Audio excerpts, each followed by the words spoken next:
rise. Jury entering. Please proceed.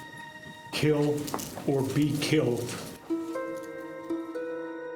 Kill or be killed. Kill or be killed. The defense calls as its first witness Virginia Vertides. This was a case about a woman who shot and killed the person attacking her, Patrick Gilhooly. Prosecutor's position is my client murdered Gilhooly in cold blood. They were the only two people in that house that night. One of them is dead, and one of them is on trial for his murder. 911, where's the emergency? Somebody was breaking into my house. Police arrive on scene at 10:07. I didn't know who was coming in my house. I was dead. No one was dead. They see Patrick laying there, motionless, dead. Is there anybody else in the house? Who else in the house? I live alone. Who else is here? They see the gun, the .38 caliber. She was immediately handcuffed, then placed into a patrol car. This defendant tried to orchestrate a story to make herself look like a victim. She calls 911, and she lies. So what happened? We have to know who these people are. Who was Patrick Gilhooly? Who is Virginia Vertides? I know Virginia Vertides. I've spent hundreds of hours with her. She had a high-paying corporate job. She gave it up and went to teaching. All the parents would ask for her because she was such a great teacher. A loving mother, loving daughter. To me, she got mixed up with the wrong man. This is a guy that retired as a police officer, was working on security for construction sites. Everybody loved this guy. Everybody loved this guy. He beat the hell out of her. He choked her. He looked her straight in the eyes and said he was going to kill her. Why did you have to throw me and beat me like that? Look at the evidence. I have this woman's life in my hands. This is the moment of truth. Oh my gosh. Oh my gosh. We'll see whether the defendant was telling the truth. Why did you kill him? Because he was going to kill me.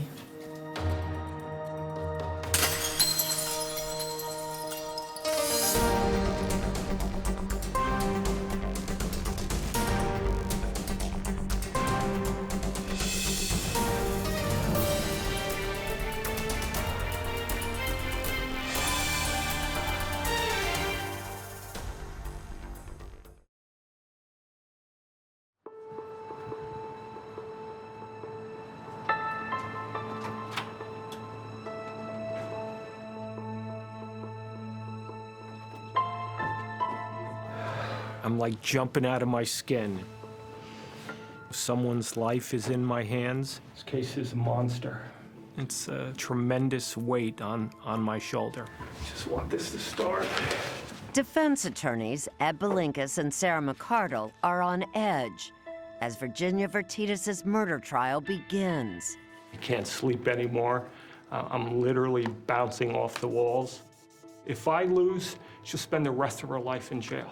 It's been 3 years since Patrick Gilhooly was shot to death in Virginia's home in Mount Olive, New Jersey. My client is not guilty.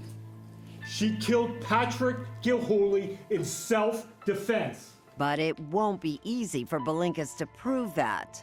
It's a difficult case. There's a lot of things that we need to address. 911, where's the emergency? Starting with Virginia's 911 call. Somebody was breaking into my house. One of the biggest challenges for the defense is what Virginia said on that call. She makes up a story. She lies. I didn't know who was coming in my house. I was dead. No one was dead. No one was breaking into her house on the night of March 3rd, 2014. Big problem for her. She was with Patrick Gilhooly, her on-again, off-again boyfriend of more than 5 years.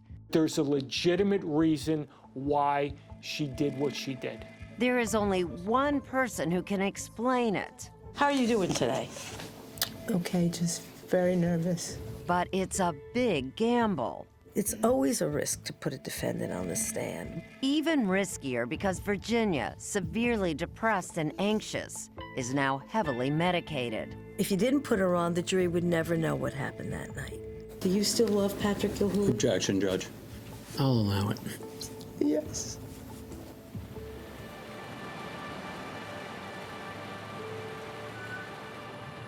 Their story began in 2008. How did you meet him? I met him online, Match.com. Patrick was divorced. His 2 daughters are here in court. Patrick Gilhooly was not perfect, ladies and gentlemen. By no means. He was, says prosecutor Matt Troiano, a complicated man. He drank too much and too often. But he had a big heart, he worked hard, he was loved by his family and friends, and he loved them. Patrick was working in private security, including a stint as a bodyguard for Angelina Jolie and Brad Pitt after he had retired as a cop. It was a good relationship. He was very attentive. When Virginia met Patrick, she had been unlucky at love. She had married 3 times in search of it. The first time she had married young, and it didn't last. She had fallen hard for husband number 2, Scott Vertitas, also a police officer. Oh, she loved him very, very much. Virginia's mother, Craney Kohlhofer, says when the couple's children, Kelly and Billy, were young, Virginia left a high-paying job at AT&T to become a teacher so she could spend more time with them. Virginia would do just about anything for her children, wouldn't she? Absolutely. She was a marvelous mother. But she says that marriage collapsed when Scott cheated on Virginia. That tore her world apart. Just tore her world apart. She was never the same after that. She has a history of abandonment from men. Jim Faulkner was Virginia's husband number 3. I met her on Match.com. That was back in 2004, 4 years before Patrick. She had her master's degree, working on her doctorate. So she was very smart, and she knew what she wanted. She wanted this perfect life, this white picket fence and the happy family. But he says the relationship was volatile, and whenever he tried to leave, Virginia begged him to come back. She sent me 100 roses. She did everything in her power to get me back. She said she'll do whatever it takes, and we even went to therapy. Do you get the impression that it's very difficult for Virginia to be without a man? Yes, she has to have somebody at all times. The marriage to Jim didn't last either, and soon Virginia was back on Match.com. I saw an email that she was dating somebody. Patrick Gilhooly. Yeah. And that relationship was also volatile. We broke up a lot. How many times had you broken up over the years? Countless. I can't even tell you how many. They fought a lot, she says. Patrick was unfaithful, at other times jealous. He did not like me talking to other men. It made him feel humiliated. They even fought over taxes because Patrick hadn't paid his in years. But mostly, she says, they fought about his drinking. When he was drinking, he was terrible. He was terrible. Virginia says there were several times when Patrick was drinking that he was violent with her. He pushed me down on the bed. He shoved me into a wall. He threw me on the floor. A couple of times, this was towards the end, I would see bruises. They would be on her arms or her legs or whatever, and I would say, Virginia. She goes, oh, I'm just clumsy. But Virginia never reported any of these alleged incidents to police. But you're convinced that he was abusing Oh, her? I am absolutely convinced that he was abusive to her. Why do you think then she stayed with him? Every time I ask her those same questions, I love him. But, I would say, there's no but, Mom, I love him. Why did she remain silent?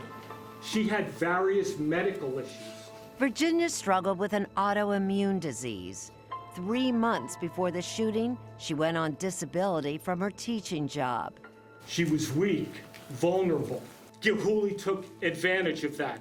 And the defense says there's a bigger reason Virginia didn't report anything. Throughout the entire relationship, Patrick Gilhooly had thrown up in her face when he abused her. I'm a cop, they're never gonna believe you.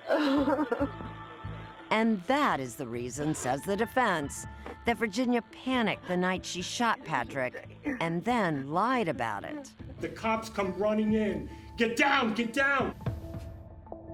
At that point in time, while she's on 911, she's thinking to herself, after all of the beatings, over the years that he beat her and what he said to her, they're never going to believe you. She makes up a story. She lies. On the stand, fighting through the haze of medications, Virginia tries to convince the jury she is now telling the truth. The couple argued that night, as they had many times, she said. But this time was different. I never saw his eyes look like that before. He said, I'm gonna kill you, you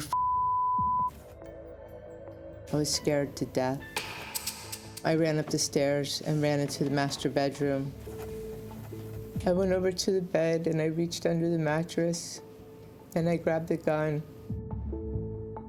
I just kept shooting. I quickly looked and he was still on the stairs, so I just kept shooting down the stairwell. So what led up to that horrible fight? She's the ex and I'm the new, so probably there's gonna be a disgruntle there.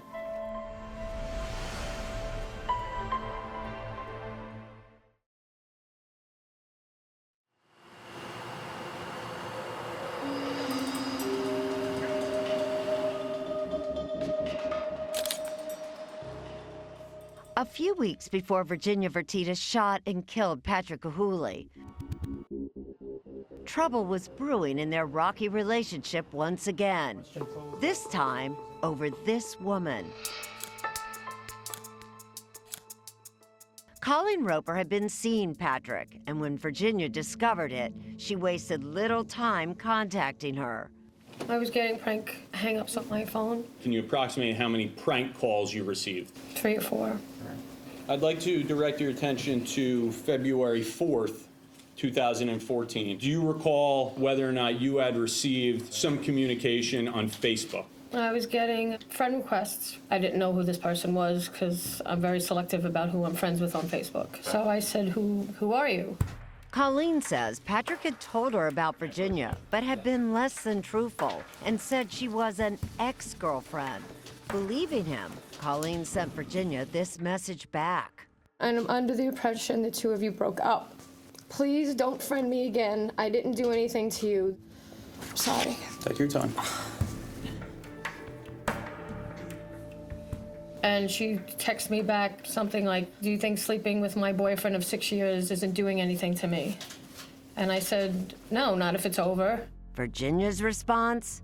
She told Colleen she had slept with Patrick that very morning. Patrick was so angry, he broke up with Virginia via text. We are done, so done. Wish you luck. Find someone else. You can do it. Good luck. A week later, they had another heated text exchange after Patrick accused Virginia of contacting Colleen again. Patrick left Virginia this angry voicemail. Hey, psycho woman, I'll call your mother up. Yet fighting was part of their relationship, and Virginia and Patrick kept communicating. But the defense says in the weeks before the shooting, Virginia had bigger problems on her mind than Patrick Gilhooly. She had petitioned the school board to return to work, and they had voted against her. I was very upset. I was ready to go back to school, and I missed the kids. Virginia also missed her own children. Kelly was away at college, and Billy, then 16, had recently decided to move in with his father. Virginia has shared her distress over her son with her therapist on March 3rd, the morning of the shooting. It was just really tough to talk about Billy. I was heartbroken. Later that day, around 6 p.m., Virginia texted Patrick asking if he was coming over, and he showed up a half hour later. Ed Belinka says Patrick had sex on his mind when he went over there. He had taken Viagra, which, not based on personal experience, you're going to find out takes a while to kick in. So it had to have been planned. And the evidence shows that Patrick mixed it with something else that night. How drunk was Patrick O'Hooley on March 3rd, 2014? Crazy drunk. What, almost 3 times the legal limit? 3 times the legal limit, absolutely. I unzippered his pants. Yeah. According to Virginia, after a failed attempt at sexual intimacy that evening, Patrick grew frustrated. And he kind of pushed me away and zippered up his pants and put his belt back on. Virginia says she left Patrick sort of dozing off on the floor and went to get firewood at the 7-Eleven. But when she returned, he was gone. They finally connected on a telephone call, and he was screaming at her and ranting and raving about, why did you leave me? You didn't tell me. And she's trying to calm him down, and she finally convinces him to come back. Virginia left open the front door, and while she was in another room, she heard him slam and shatter the storm door, dropping glass on the mat inside. When he came back to the house, he was a raving lunatic. So this is Virginia's home. We asked Belinkas to take us through what he says happened in the house next. Patrick eventually calmed down, Belinkas says, but they soon started arguing again. And that started the rage that, to me, was building up inside of him. She sees that, she gets up, and she starts to walk away from him. But then Virginia, says Belinkas, made a fatal mistake and said to Patrick, "At least I pay my taxes." Do you think that line is what set everything off? Absolutely. At least I pay my taxes? Yep. That's when he comes after her. The defense believes that earlier that evening, Patrick had discovered an IRS form that Virginia had filled out to turn him in for unpaid taxes. Ed, where did the physical altercation actually take place? It started here as she was entering the foyer. He grabs her from behind. She's trying to get away, and he pushes her up against the front door. He grabs her by the throat and starts choking her. He looks her dead in the eye and says, "I'm gonna kill you, you." After fighting on top of the broken glass in the foyer, Belinka says Virginia managed to escape and ran upstairs to her bedroom, where she grabbed the gun she says Patrick had left under the mattress. She reaches under, she grabs the gun, she runs out here, she sticks the gun around the corner and starts firing. The defense says Virginia, fearing for her life, shot at Patrick. The first shot missed. The second shot is to the hand as he's reaching up, maybe to try to stop or grab the gun. The next shot goes to the neck. And the third shot is the one that hit his arm. He's starting to come down. He gets the shot in the back. It goes through out and out his chest. He's starting to collapse, and his body lurches forward, and that's when he gets the last shot. He's fatally wounded, and he collapses. And that's where he died, right here. Virginia told the jury she sat frozen in fear before walking over to him, prone on the floor. I sat down next to him, and I kept shaking him. "Patrick, please wake up. Please wake up."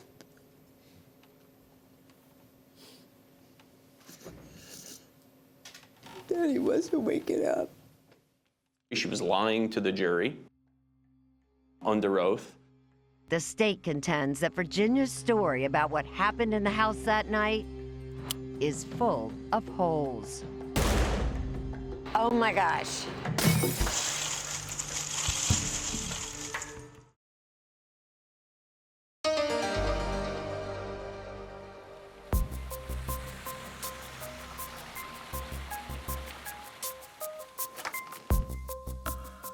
In my office, I keep a wall of people that have been killed or the victims of some crime, and it does become personal. I think it should. Prosecutor Matt Troiano can't help becoming invested in murder cases, especially when he believes the victim has been dragged through the mud. Basically, her defense is blame the victim. Oh, yeah. And it's hard. It's a very one-sided argument because, you know, Patrick's not there to defend himself. You were angry. No, not angry. That's why Troiano felt pressure to prove to the jury that Virginia was the real aggressor that night. It sounds like what you're saying is Virginia Vertitas is a liar. It's a good way to say it. The truth, Troiano says, is that Virginia was obsessed with Patrick. She simply couldn't accept that the relationship was over. Why do you believe that Virginia Vertitas shot and killed Patrick Gahuli? Because she was having problems, you know, with her son. She was having issues with work. And Patrick, the person that really she felt closest to, was just up and leaving her. And the proof, he says, is in the text sent after that February 4th breakup over Colleen. You recall saying to him things like, there won't be another relationship, I'll be dead first. Yes. Troiano says Virginia tried to get Patrick back by playing on his sympathy. She claimed she had multiple sclerosis. At that time, did you specifically know that you had MS? I specifically believed I had MS. I understand that. But you didn't tell him that you believe you had it. You told him, in fact, that I do have it. Yes. But when that tactic didn't work, Troiano says Virginia tried to lure him with sex. Did you ever ask him to come and say that it was just friends with benefits? Yes. By March 3rd, Patrick may finally have had enough. His friends and family say he went to Virginia's that evening to end things with her once and for all. You may have a seat, sir. Please keep Patrick's brother, Paul Gahuli. And he said to me that this is it, I can't do this anymore. And he also said to me that he wanted to discuss with her some tax situation. But that testimony seems to support the defense theory. And attorney Ed Belinkas seizes on this. And why would he talk about that tax situation with my client if you know based on your conversation? On prior conversations, he had told me that he was worried about Virginia talking to the IRS about a tax situation. Belinkas says it's more proof that it was Patrick's unpaid taxes that sparked the fatal fight. He had beaten her that night. He had threatened to kill her that night. But was there a physical fight that night at all? Matt Troiano doesn't buy it. He charges that Virginia's injuries are self-inflicted and shows the jury what he says appears to be Virginia scratching herself in the interrogation room video. So when the state says that she created those injuries, what do you say? Bull crap, you know? How about the injury to the throat? When did she create that? If she did one, she did all. You believe that? Patrick Gahuli was a big guy. If what she says is true, she would have looked beat up, really, really bad. And if Patrick had broken the glass storm door in anger and struggled with Virginia on top of the shards of glass, why doesn't Virginia have cuts and slashes? You know, you hear about essentially this death struggle that happens in the middle of this foyer, but there's no cuts from glass. There's none of that. And Troiano says he knows why. Patrick didn't break that glass. I don't think that the evidence supports that at all. This is the glass from the exterior storm door. Troiano called forensic expert Howard Ryan to the stand to explain to the jury why Virginia's story about Patrick breaking the glass storm door couldn't be true. There's generally 3 types of glass we deal with. They're all going to do certain things. For starters, Ryan says storm doors are not that easy to break. To test the state's position, we hired Jim Molinaro, who works with Howard Ryan at Forensic Training Source. So are almost all storm doors now that are used made of tempered glass? Yes. What makes tempered glass different? Tempered glass is stronger than regular glass. Generally speaking, it's about 4 times stronger. When the defendant says that she heard the door break after Patrick Gahuli slammed it, what's your first reaction to that? The likelihood of that happening, I wouldn't expect that to happen. Okay, do you want to try? We can give it a try, yes. Okay. We tried slamming it, over and over again. And when that didn't work, we tried kicking it. Do you believe the defendant when she says that door, she heard the door break before the shooting? No. And you see them right here. Even giving Virginia the benefit of the doubt that Patrick somehow managed to break the storm door, forensics appeared to disprove that too. Howard Ryan explained that during the shooting, one of the bullets went through both the front door and the glass storm door. Emanating from the bullet hole were something called radio lines, and these are telltale clues. Radial fracture lines will only occur on the first break of the window. Using a set of doors similar to the crime scene, we asked Jim Molinaro to show us what happens to an unbroken storm door when it's hit by a bullet. Now, you're not going to be actually firing the gun. No, I'm going to turn this over to Jeff Brannion from the Gwinnett County Police Department. Eyes and ears in place. Everybody behind the 15-yard line.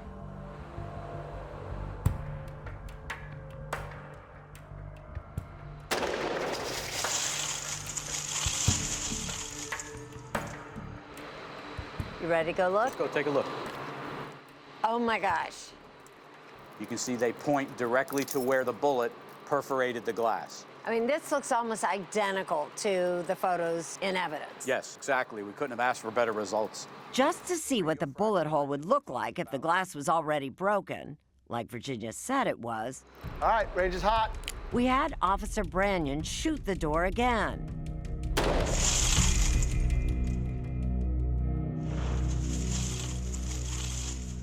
But what is not here that we saw with the very first shot? You don't have the production of any radial fracture lines emanating out from where the bullet went through the glass. All this is proof, the state says, that the bullet was the only thing that broke the glass that night, that Patrick never shattered it in a rage.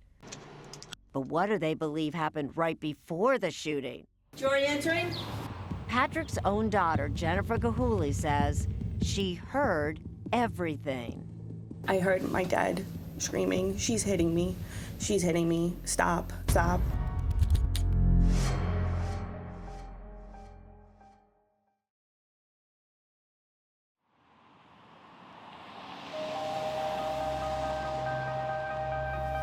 Mr. Triano, call your next witness, please. At this time, the state would call Jennifer Gilhooly. Jennifer was going to be the star witness in the case. Do you know an individual by the name of Virginia Vertitas? I do. And do you see Miss Vertitas in court here today? I do. Could you identify her, please? She's sitting at the table right over there. Stipulated she's identified my client. Jennifer Gahuli, Patrick's older daughter, was as close to an eyewitness as the prosecution had. Jennifer, I'd like to direct your attention to March 3rd, 2014. Do you recall that day? I do. Do you recall where you were? That night, Jennifer got 3 calls from her father in just 4 minutes, right before he was shot. The first phone call, when I picked up, he was screaming, "She's hitting me, she's hitting me." And I kept hearing him screaming, "Stop, stop." He called me again. I just heard yelling. I didn't really hear words. The phone calls proved, Troiano says, that Patrick was not attacking Virginia. It was the other way around. Did you communicate with your father again? I said, "Dad, I'm coming." He's like, "It's too far, you won't get here in time." And the next thing I know is I heard 3 loud shots. I heard him say, "Holy he's shooting." And the phone call went dead. I'm sorry, I'm sorry. That was the last phone call Patrick Gahuli ever made. But he didn't just call Jennifer those 3 times. He also made 3 other phone calls to friends in those same 4 minutes before he was shot. Patrick's phone was later found in his pocket, which is why defense attorney Ed Belinka says most of those calls were actually pocket dials. But they go to a number of different people. Okay, they go to a number of different people, but there's no real communication between any of those calls. You know, I made 3 pocket dials yesterday. Pocket dials would suggest that Patrick's hands were free to attack Virginia. The defense calls legendary pathologist Dr. Cyril Wecht to buttress their case. He's been involved in cases like John F. Kennedy, Martin Luther King, Elvis Presley. In this case, Dr. Wecht draws the jury's attention to the wound on Patrick's right hand, which Wecht says was caused by the first bullet to hit him. That was fired as Mr. Gahuli was reaching up with his right hand would fit in with that grazing gunshot wound. And that, says the defense, suggests Patrick was coming up the stairs towards Virginia, just as she described. My opinion is that Mr. Gahuli's right hand was reaching up toward Ms. Vertides. It is almost physically impossible for that to have happened that way. So how do you believe that Patrick sustained that bullet graze wound on his hand? I think that he was on the phone with his daughter. He was going down the steps, and he had a phone up to his ear, and the bullet came right past. But if the prosecution is right, how did Patrick's phone get back into his pocket? I think she put it there. Virginia did have plenty of time, he points out, because she didn't call 911 for 25 minutes. Not 25 seconds, not 2.5 minutes, 25 minutes. Virginia's explanation? She says she couldn't find her cell phone and the battery on her landline was dying. But the state believes she was really using that time to clean up and place Patrick's phone in his pocket, staging a scene that would match the lie she told police. Somebody was breaking into my house! Police say they found her bedroom shower wet and a single pair of pink pajama pants in the washer, which was running. Patrick Gilhooly left a .38 caliber loaded revolver underneath your mattress. Yes, he always had it under the mattress. Most important, Troiano is determined to pin Virginia down on where she got the gun. She claims Patrick left it there in the spring of 2012, 2 years before the shooting, and it had been under her mattress ever since. Did he leave it there because he forgot it, or did he leave it there because you wanted it? He left it there. He knew I was worried. He knew I didn't like being alone. Oh God, I just lost my train of thought. Sitting in the courtroom, Patrick's younger daughter, Heather, hears this and then realizes she has proof that Virginia's story can't be true. She calls the prosecutor that night after court. I told her that, well, you can't just tell me this. I can't testify about it. Heather, do you recognize this photo? Yes, I do. You have to testify. She brings in a picture taken when her father was still alive. What is that photo of? That's a photo of my father's first gun that he had when he was a cop. And when did you take that photo? August of 2012. All right, and do you recall where you took that photo? In Staten Island at my mother's house where I was living at the time. That puts the gun 50 miles from Virginia's house, months after Virginia said she had the gun hidden under her mattress. Maybe he took the gun, maybe he cleaned it, maybe he brought it back. But Troiano thinks she stole it. 2 weeks before the shooting, cell tower data traced Virginia driving from New Jersey to Patrick's home in Staten Island when he wasn't there. She says she never went inside. It's just your testimony that you didn't have a key for that apartment. Yes. The defense is now struggling, and Ed Belinkas is frustrated because the rules of evidence limit what he can tell the jury about an incident in Patrick's past.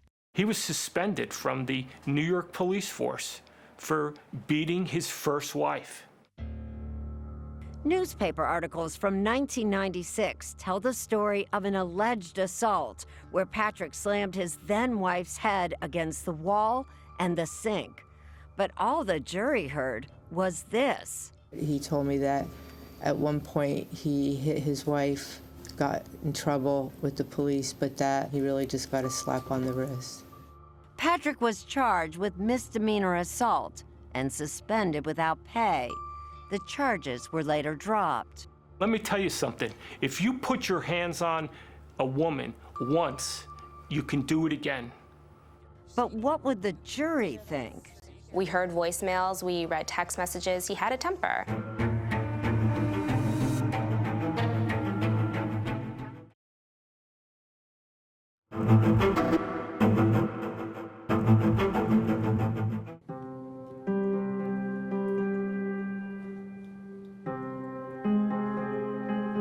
It's a huge undertaking.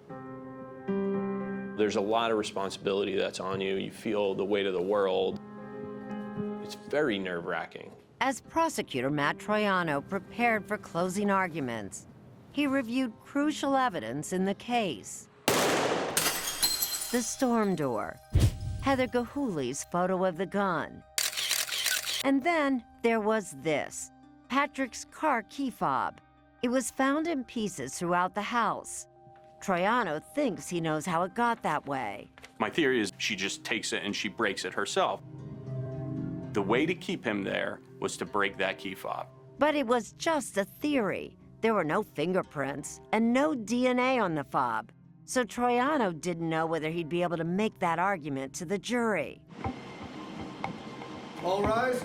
We're ready for summations. Mr. Belinkas. But during the defense closing argument, Troiano saw his opportunity. Who broke the key fob? Ed Belinkas offered the jury his theory of how the key fob may have been broken. Prosecutor's position is there was no signs of a struggle. Well, there's a broken key fob. And that gave Troiano the opening he needed. Do you know what you can't do after the key fob's broken? You can't drive your car anymore. If Patrick couldn't use his car to leave the house, then that would explain the 6 calls he made in the minutes leading up to the shooting. Patrick Gahouli would have to call somebody to pick him up. He wasn't going anywhere if this was broken. The defense is hoping the jury will believe that Patrick was a violent man. The evidence is clear that my client was in fear of her life. If she didn't kill him, he would have killed her, period. Patrick Gahouli does have at least one incident in his background. Doesn't that make you wonder if, in fact, there was some kind of physical altercation with Virginia? No. No, I will be as emphatic as I can be, no. There was an incident with his wife a very long time ago, and that wife, who was his ex-wife at the time of the trial, sat through that trial every single day. This is not self-defense. This is a murder.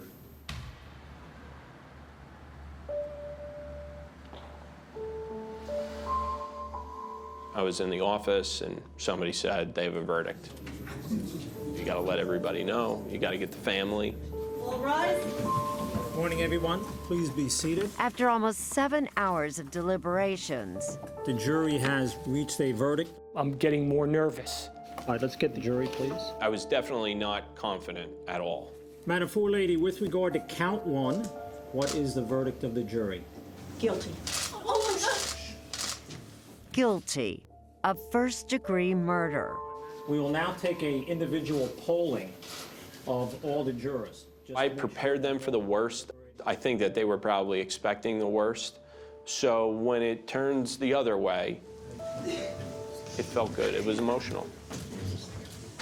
All right, ladies and gentlemen of the jury, your service in this case is complete. I hope you found it to be a rewarding experience for you. Perhaps you... I felt really comfortable with, our decision. We spoke to 3 of the jurors after the verdict: John Hoover, Gina Samara, and Patty Mew. Did any one of the jurors believe that it was self-defense? No. No. Not one? No. No. And they say the key fob was critical. Do you believe that she broke it so he couldn't leave? I really do. Yes. I really do. Because we actually took all the pieces in the jury room And put it back put together. it all back together. It wasn't broken. There It was was just not one disassembled. broken piece. Down to the battery. Put the whole thing back together. And what did that say to you, Patty? It looked like it was intentionally taken apart. Not letting him get away. Right. Not letting him start the car and get away. This is State of New Jersey versus Virginia Vertitas. Matters on for sentencing before the court. May I have... 2 months after the verdict, My name is Paul Gahuli, Patrick's brother. Patrick's family addresses the judge at Virginia's sentencing. Patrick would not be there to walk his daughters, Jennifer and Heather, down the aisles when they married. One of the statements comes from the woman he allegedly attacked all those years ago. Can I get your name for the record, please? It's Teresa Higgins, and I'm going to be reading on behalf of my daughters, Jennifer and Heather Gilhooly. Patrick's ex-wife, the mother of their children. Our father will never be able to hear us wish him another happy birthday or another happy Father's Day. Our father will never again get to hear, "I love you, Daddy." Ms. Vertitas, please stand for a moment on the charge of first-degree murder. Virginia was sentenced to 30 years in prison. You must serve the full 30 years in prison without the possibility of parole.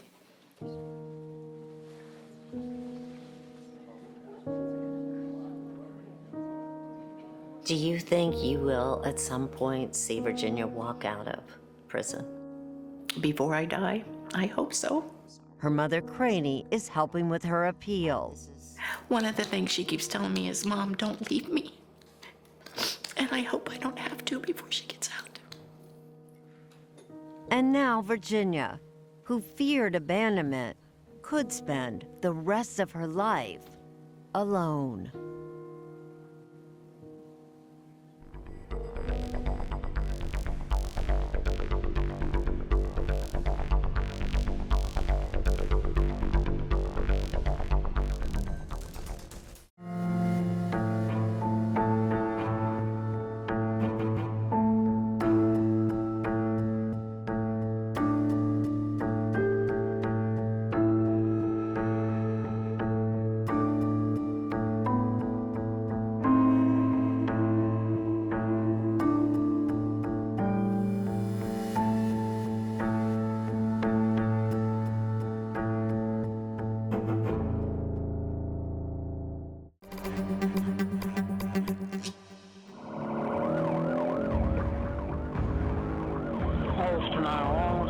Emergency. I'm in the parking lot by Planet Fitness in Kingston. I was looking for my husband and I found him in his car. And I don't know if he's breathing. Ma'am, I need you to just... Thomas Coleman was dead in a vehicle in a parking lot of a fitness plaza. The car was sitting here? Yes, actually this particular spot right in front of us. There was nothing in the car that would suggest anything of him being attacked or anything obvious of physical trauma. When I was told that my father died, everything I had ever known changed in a second.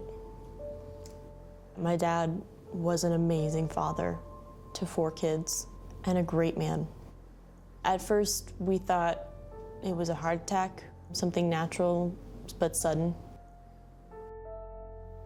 After the autopsy, we knew something was wrong. Something happened to him. The doctor labeled it as acute midazolam poisoning. Poisoning? Yes. Midazolam, what is midazolam? It's a conscious sedative. It's used in hospital settings, also in dentist office who do oral surgery. There was no reason for it to be in his system. Is it like that you change your mind and go, this Right. is a homicide? Basically, yeah.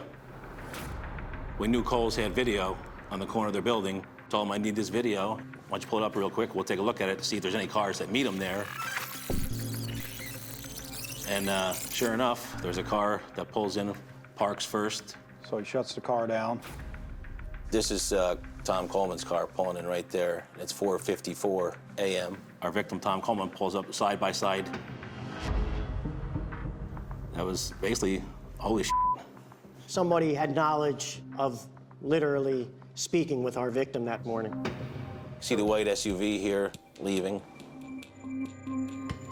We started thinking of the circle of people close to Tom Coleman, and the only person with a white SUV was Gilberto Nunez.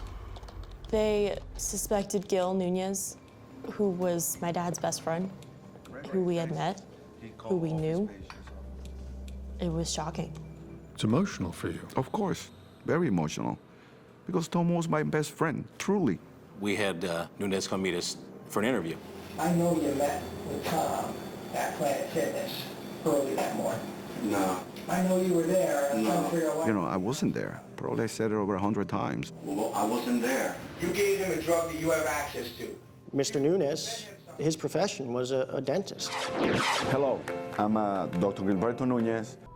Besides treating my patients with dignity and doing everything I do for them, I just like to serve people, not to hurt anybody. You fed him something that killed him. No. Yes, you did. I'm innocent. I haven't done anything wrong. This is a murder case without a murder.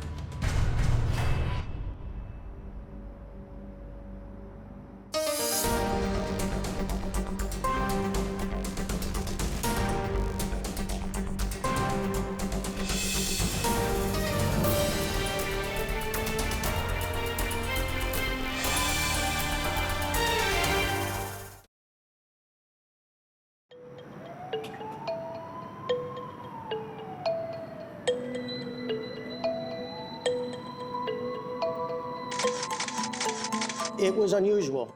This individual, the way he was positioned in the car and where he was parked, it was unusual.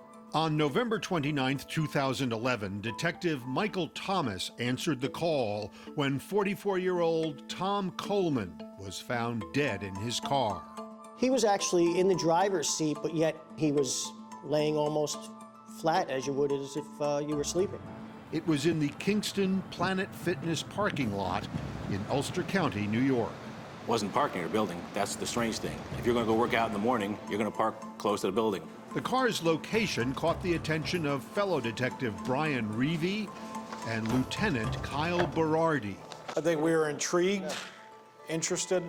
This whole case was odd. 1,800 miles away in Colorado, Tom is dead, and I couldn't process it. Tom's ex-wife, Michelle, could not believe that Tom, who seemed healthy, had died. Never crossed my mind that it could be anything other than something tragic health-related. Michelle and Tom had been divorced for 12 years, but they remained close. They had 2 children, Jillian, who was then 15, and Bradley, who was 17. Michelle had to tell the kids their father was dead. I didn't know how I was going to say it, so I just figured just get it over with. You heard the words, "Your dad is dead." My immediate instinct was, no, I'm gonna call him and he will answer because he always has. He has to be fine. That's just, he has to be. He just had a kindness about him. He was just always there for everybody. Tom's mother, Marie, and his father, Tom Sr., were proud of their son, who had a doctorate in physical therapy.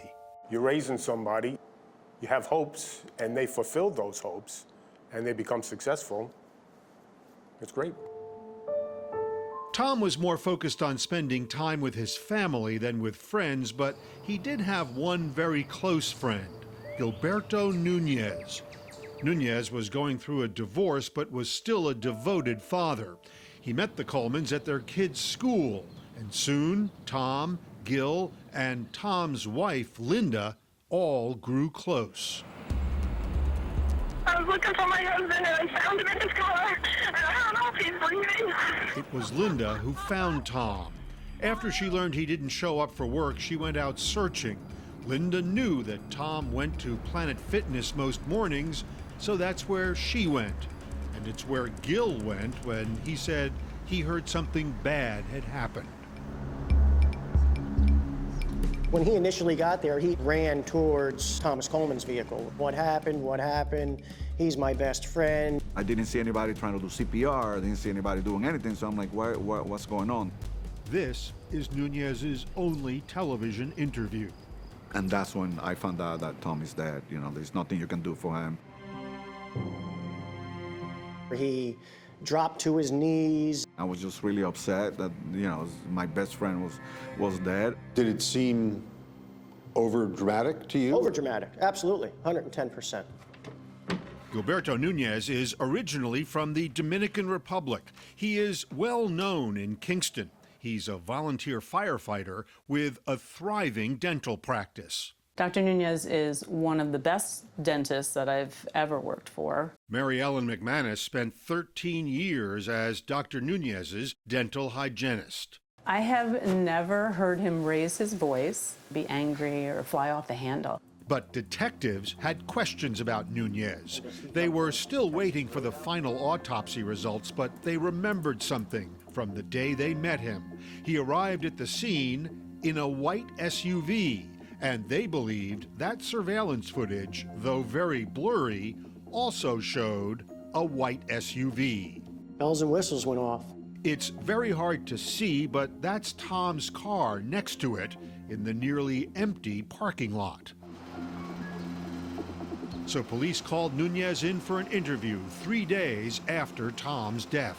We're trying to figure out what happened. At that point, it was an informational meeting, kind of seeing What can you tell us about Tom? what he wanted us to know. And he wanted them to know a lot, especially about his love life and Tom's wife. I don't know if you guys know, but anyway, me and Linda, we have a relationship. Sexual relationship, I'm assuming? Well, yeah. Police had heard rumors of an affair between Nunez and Linda Coleman, but they hadn't confirmed anything.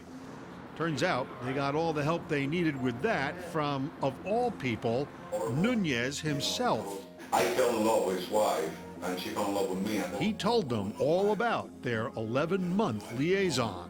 When was the last time you were with Linda? Like, you mean like intimately, or just saw her? No, intimately.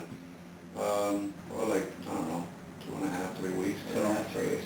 This was a guy who was sitting with detectives saying, oh, by the way, I had an affair with the wife of the dead guy. Oh, he was still in love with her too.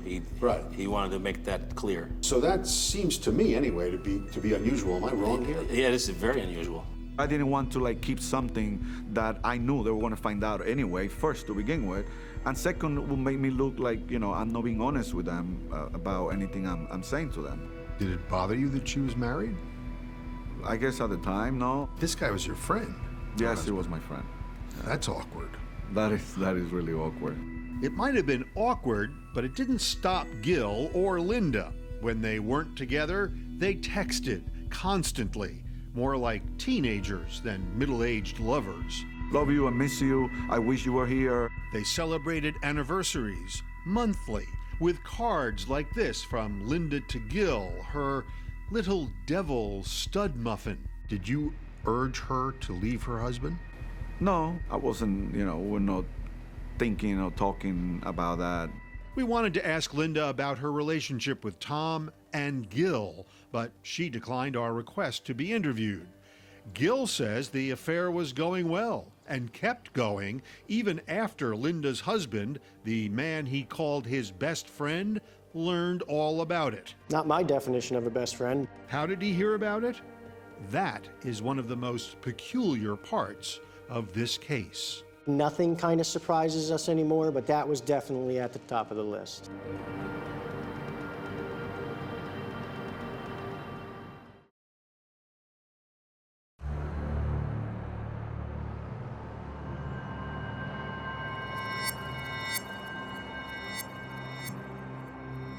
I wanted to talk to him so I can explain to him that this is not something that I plan on or something, it was just something that happened. Chances are pretty good you've never heard of an affair quite like the one Dr. Gilberto Nunez was having with his best friend's wife, Linda Coleman. For one thing, Nunez wanted to tell his friend Tom Coleman all about it. How did Tom Coleman find out about the relationship? Through me, actually. You told him? Not directly. Not quite directly. In July 2011, Tom and Linda Coleman both got text messages from a number neither of them recognized. The messages told each of them that the other was having an affair. The one saying Tom was cheating was a lie, but of course the one saying Linda was cheating was the truth. So they figured out all of these messages were coming from the same phone? Yeah. And did they figure out who had that phone? Yes, they did. And who had that phone? Gilberto Nunez. The unknown number was a burner phone that belonged to Gil Nunez. He admitted sending the texts. He said he was feeling guilty about the affair, and that's why he told Tom. How did he react to that? Well, at first, he confronted her one day and said, like, I know you're having an affair, with Gil. And so she acknowledged that, and she said, yes, having an affair. So probably for like 3-4 days or something, he didn't talk to me. I tried to call him. Not surprisingly, the friendship was damaged. And I felt horrible because I was like, he was my friend, and I don't have too many friends. A few days later, Gil says he went to beg Tom for forgiveness. I actually got on my knees and I said, I'm really, really sorry. You got on your knees, literally? Yes, I did. I literally did. So he said, get up. So I get up, and he actually gave me a hug, Gave you a hug? He gave me a hug. Was that the reaction you were expecting? No, I thought he was going to hit me. What's strange is Tom and Gil's friendship continued. What's even stranger is the affair continued too, and perhaps strangest of all, according to Gil, both relationships grew even stronger. From that moment on, every time he'll ask me, did you see Linda today? And I would say yes. He will know that I was being honest to him, that I wasn't and then we started getting more closer together. You and Tom started getting closer together? Yeah, because Tom and I came to a point where we used to text a lot. I mean, hundreds of texts every day. The love triangle was news to the rest of the Coleman family, who did not learn about the affair until after Tom's death. Do you believe that he approved of this affair? That's one of the hardest things for me to believe. And Tom's not here to tell us. The man that I knew probably would have done anything to keep his family together. And I could understand where he was thinking it would work out in the end. In fact, Tom did seem okay with things. In text messages, Tom and Gil called each other bro, and sometimes signed off, love you. And in a text, Tom referred to Linda, his own wife, as Gil's girlfriend, telling Gil, your girlfriend is baking. To which Nunez responded, great, I love her so much. People can say, anything they want or feel whichever way they want, but he was truly my best friend. Tom was not just Gil's friend, he was also his patient. And Gil told police about Tom's medical history in that interview 3 days after Tom's death. I know he had sleep apnea. Gil told detectives Tom suffered from sleep apnea that can cause people to stop breathing in their sleep. It was something I shared, trying to help them to maybe help the medical examiner or something figure out what could have happened to him, if it was a heart attack, if it was or whatever the case might be. In fact, the autopsy did note Tom suffered from an enlarged heart and mild obesity. But 2 weeks later, the toxicology report came back, finding that midazolam in Tom's body. Did you use midazolam? No. Dentists do, though, right? Oral surgeons that do sedation do, and there are some dentists that they specialize in sedation, but I never use midazolam. This is a general practitioner office. We don't use any sedation at all. We don't even have nitrous oxide. Mm-hmm. The amount of midazolam in Tom's system would not normally kill somebody, but because there was no explanation for why the drug would be there, his death was classified acute midazolam poisoning. I'm not a chemistry guy, but in terms of that being a lot, no. Volume-wise, no. However, the effects are different on people that have medical conditions. I mean, I guess the real question is that enough to kill a guy? I think it is, yes, because especially someone with sleep apnea. It could shut down his respiratory system. But remember, it was Nunez himself who first alerted police to Tom's sleep apnea. Sleep apnea always concerned. Okay. The midazolam in his system did change everything. Murray Weiss, who was a 48 Hours consultant, has written about murder cases for decades. Police believe that Dr. Nunez met Tom Coleman outside his gym, and while sitting with him and talking to him, gave him a cup of coffee that was laced with the midazolam.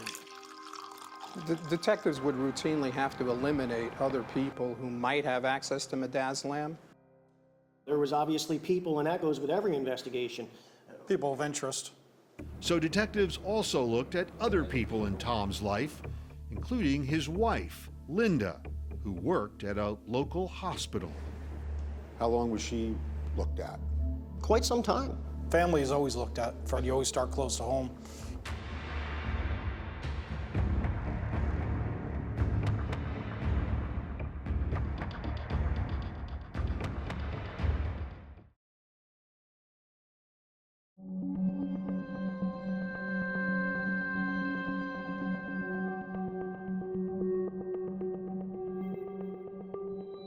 Police still could not prove much about Tom Coleman's death. How did that midazolam get into his body? If it was in a cup of coffee, where was the cup? Was that Gilberto Nunez's white car next to Coleman's in the surveillance tape? And why was Coleman's body found this way? His pants were undone and his fly was, I think, partially down or not all the way down. Yeah. That looked kind of staged. Police were thinking Gilberto Nunez staged the scene to make it look like Tom was having a sexual encounter when he died. By now, Nunez was their only suspect. We looked at them both equally, Linda and Gil. Linda had passed a polygraph test. Eventually, we ruled out Linda. Linda and Tom's house was never searched. A search of the hospital where Linda worked as an administrative assistant found no missing midazolam. So in February of 2012, 2 months after Tom's death, police called Nunez in again. We were just trying to get the background and have from somebody that was close with him. But soon, the tone of the interview turned. I know you met with Tom at Planet Fitness early that morning. And I kept saying, I wasn't there. No, I wasn't there. If I would have been there, I would have said so. This was the first time you'd heard that you were a suspect? Yes. If I look you dead in the eye and I tell you that I know you were there, Then I'm telling you that you don't know, because it's not true. I have you and your vehicle parked in the Planet Fitness parking lot with Tom that morning. They also had this surveillance video from local businesses showing what they say is his car driving on the way to the parking lot. You parked next to him, okay? You fed him something that killed him. To take him out of the picture, hoping you would have lived it for the rest of your life. No. Yes, you did. No, I did not. Bull. You're a lying. Nunez never wavered. I didn't meet Tom that day. Through nearly 7 hours of questioning, willingly, without a lawyer. I was not there. I didn't think that I needed an attorney to speak, the truth. He quickly changed his mind when he found out that while he was being questioned, police were searching his office and home. When I left, that I went home, found my place destroyed. That's when really kind of like came into me that, oh my God, these people really believe that I did something to Tom. And the next morning I decided to get an attorney. Investigators seized the office computer and files, but what really caught their attention were 2 emergency medical kits. And when you opened it up, what did you see? Two vials of midazolam. Midazolam, the drug found in Tom's body. The vials in Nunez's office were full and unopened, and they did not have Nunez's fingerprints on them. Neither did Tom's car. In fact, when police examined it, there was no trace of Nunez whatsoever. No outside DNA, nothing absolutely out of the ordinary. Still, the police thought evidence against Nunez was piling up. They believe he wanted Linda all to himself. And Linda gave them a strange email she received months earlier from Nunez's mother, supposedly. That was him claiming to be His mother. his mother. His mother? Yeah. He was pretending to be his mother? Yes. Sending his girlfriend messages. Yes. The email, which Nunez later admitted to writing, pleaded with Linda to leave Tom, saying Linda and Gil would only be happy if they spend the rest of your lives loving each other. Any idea why he would have sent a message pretending to be his mother? To break up the Colemans. Why would you have posed as your mother? Just the stupid things that we do in life, you know. Can I tell you, Doctor, I've done a lot of stupid things in my life. Yeah. I've never sent a text saying I was my mother trying to get a woman to fall in love with me. I understand that. So was that manipulative? Was that obsessive? No, I think that probably was looking into getting a closer relationship, I guess, between my mother and her. Police also learned from Linda that Gil did something possibly even more preposterous. He gave her a letter from what he described as his contacts inside the CIA, supposedly reporting on charges that Tom was having an affair. Police also found this fake CIA ID on Nunez's computer. That was just like a stupid game. That's all it was. It's a stupid game. But detectives say it was all part of an elaborate plan. They say Nunez hired a friend to pose as a CIA agent to presumably intimidate Tom. Oh, that never happened. That never happened? No. I did a lot of stupid things in the relationship, you know. It made Nunez look wacky, but not necessarily guilty. That doesn't make me a murderer. Police needed to prove that car in the parking lot next to Tom's was Nunez's. When we're looking at vehicles, so investigators hired Grant Fredericks. We're looking at physical characteristics that we can compare. Fredericks has spent decades analyzing forensic video for law enforcement. This is we'll call it the suspect vehicle. Okay. Police had that surveillance footage from businesses along a road leading to the parking lot that showed a car they believed was the same one seen next to Coleman's. They could not find any video of a car leaving Nunez's home. Still, they believed the car on the surveillance tapes was this car, a Nissan Pathfinder that belonged to Gil Nunez. And I'm looking through this to try to determine any features that would be consistent. Fredericks thinks he can identify the car caught on the tapes with this database. Oh, look at this. This is like facial recognition. Yes. So this is a Pathfinder, which is the same make, model, and year of the Nunez vehicle. This might be a Nissan Pathfinder, but Fredericks could not say it was Nunez's. His car had decals. It also had emergency lights inside the car because he was a volunteer fireman. And you don't see any of those on the surveillance. There just isn't enough resolution, so we can't say whether or not those features exist. But Fredericks did notice something he thought might be unique to the car in the surveillance tape, an unusual pool of light on the road coming from one of the headlights. In most cases, you'll see two uniform headlight patterns from most vehicles. This was different. Fredericks specializes in what is called headlight spread pattern analysis. He believes cars can be identified partly by their headlight beams. Is this what you're talking about? This is the pool of light right here? Yes. Fredericks needed to see if Nunez's car projected the same kind of light pool as the car in the surveillance video. So police got Nunez's car. This is the car that Dr. Nunez owned. Yes. And videotaped it driving along the same route. Fredericks compared the headlight spread pattern with the vehicle on the surveillance tape. He compared two other Nissan Pathfinders to see if their headlights projected that same pool of light. They did not. And Fredericks feels he has enough to make a conclusion. It is bad for Nunez. The science says that the vehicle is indistinguishable from Dr. Nunez's vehicle.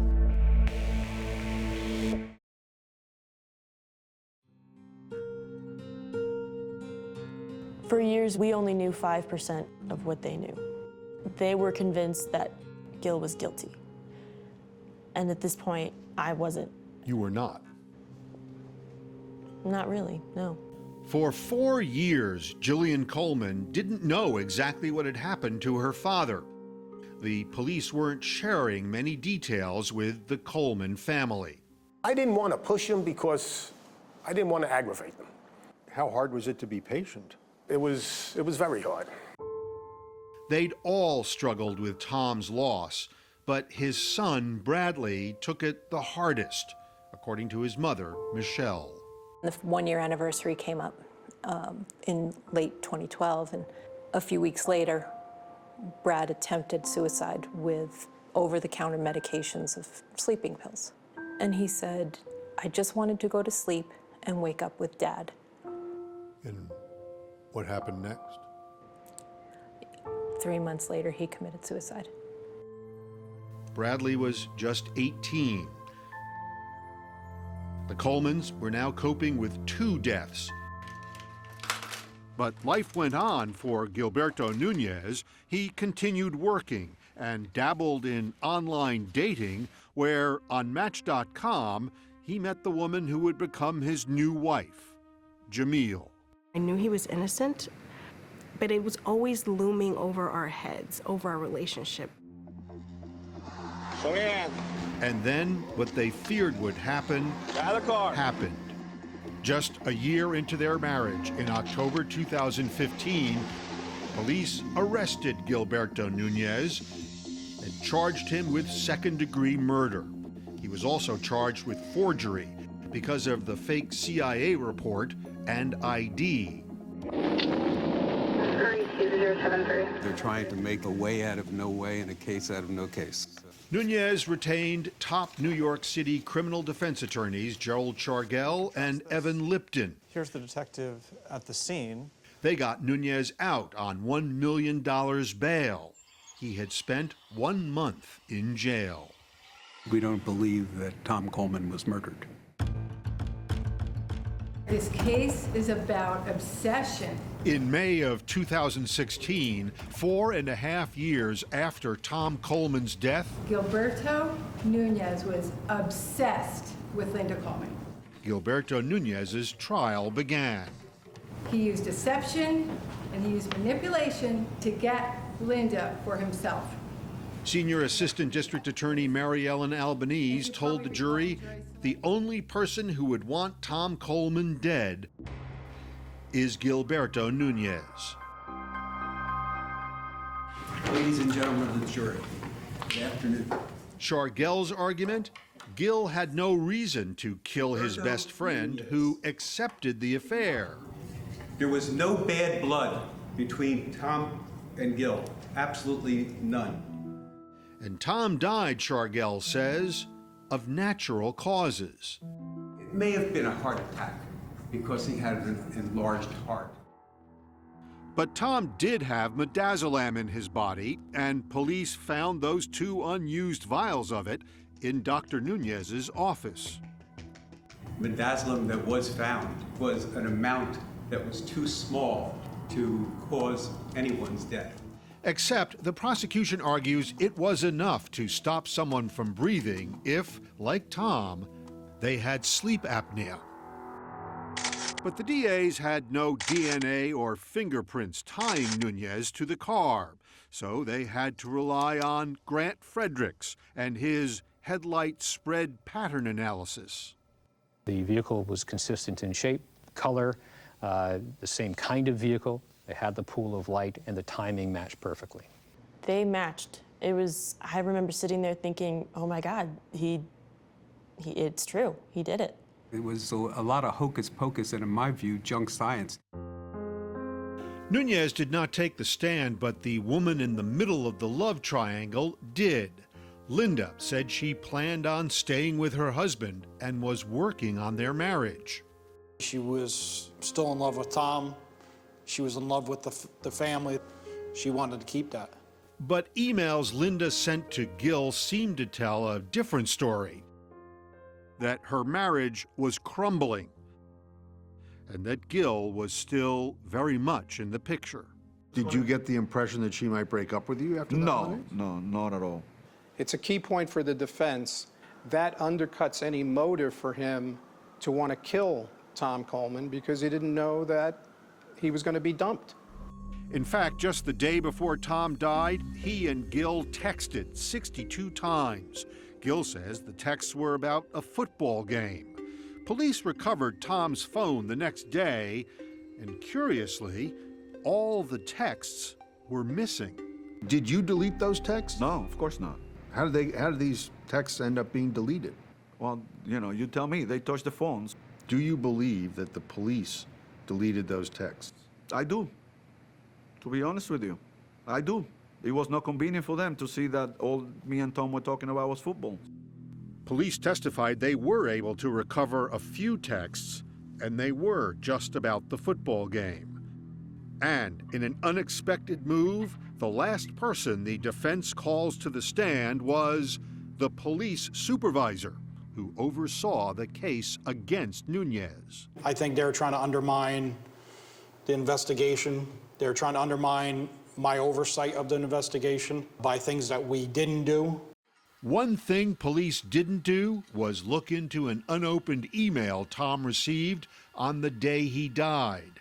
Be naughty. It was from an adult website called benaughty.com. Just a spam email, basically.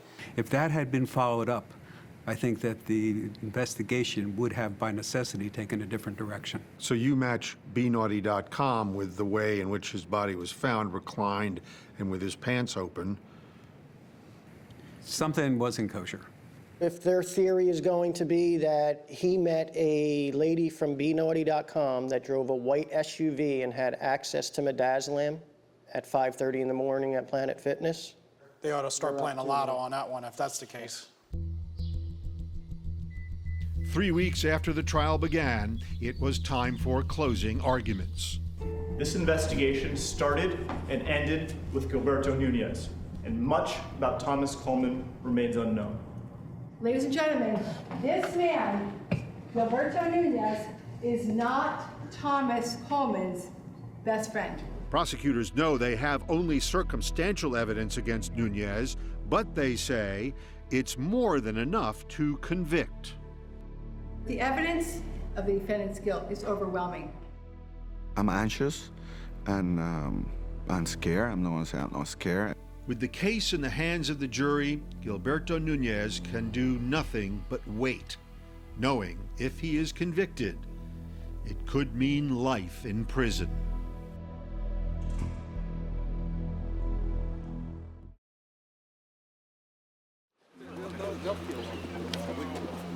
This is the most important day of Gilberto Nunez's life. The jury in his murder trial is deliberating. I'm scared and I'm anxious. In a split second, my whole life can change. The rest of his life could be spent in prison if he's convicted of killing his friend, Tom Coleman. I get up in the morning and I said to my wife, you know, this might be the last time I sleep in my bed. We'll never know. It's out of our hands. We hope the jury sees what we all see. After a 4-year investigation, a 3-week trial, and testimony from more than 50 witnesses, the jury reached a verdict in just 6 hours. I was thinking that's a guilty verdict. All rise, jury entering.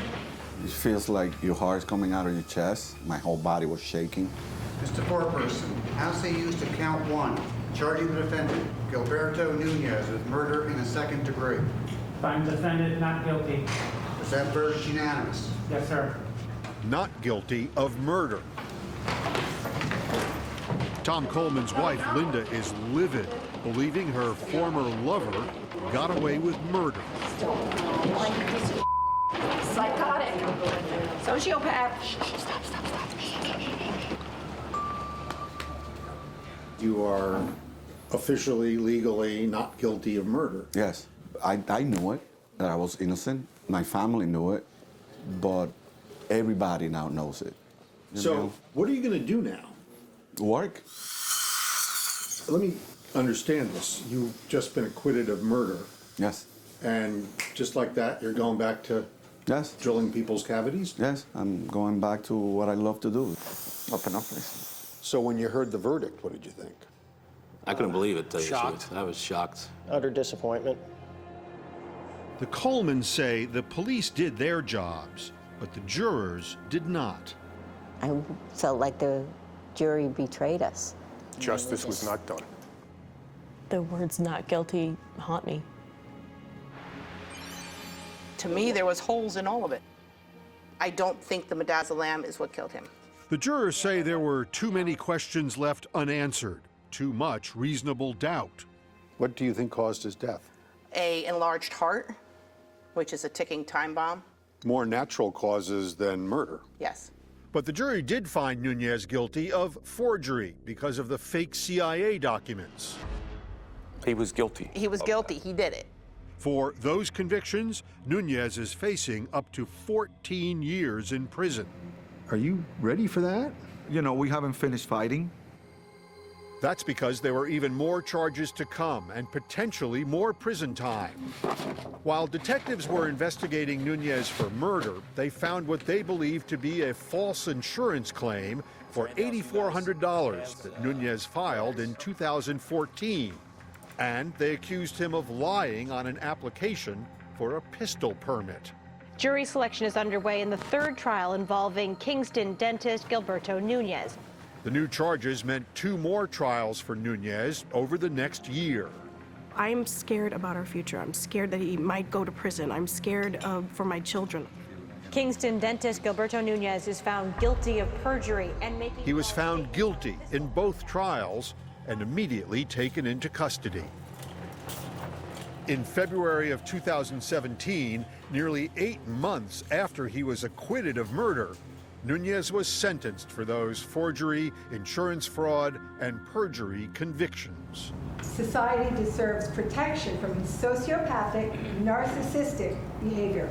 Prosecutor Mary Ellen Albanese argued for the maximum sentence, 25 years, while Nunez's attorneys fought for leniency, presenting the judge with 130 letters from Dr. Nunez's supporters, friends, and former patients. But Judge Donald Williams was unmoved. Tragically, you believe that society's rules do not apply to you. I see no chance of rehabilitation. Nunez's sentence, 2 1/3 to 7 years in prison. Obviously, he's deeply disappointed. We're going to file notices of appeal. This was a very severe sentence. I like this picture too. It's cute. For the Coleman family, there is some comfort in knowing that even though Gilberto Nunez was not convicted of murder, he will spend time behind bars. We've disrupted his life now. Just trying to get through it. Nothing is ever going to bring Tom back or Bradley. And that is what Tom's daughter Jillian can never forget. She is now a college student, facing a life that has seen tremendous pain, but still holds tremendous promise. It's hard not having them here, and I don't think that any verdict... I mean, he could be in prison for the rest of his life. Dad's still gone. My brother's still gone. I carry Brad with me every day. I try to make Dad proud every day. And I think that I do.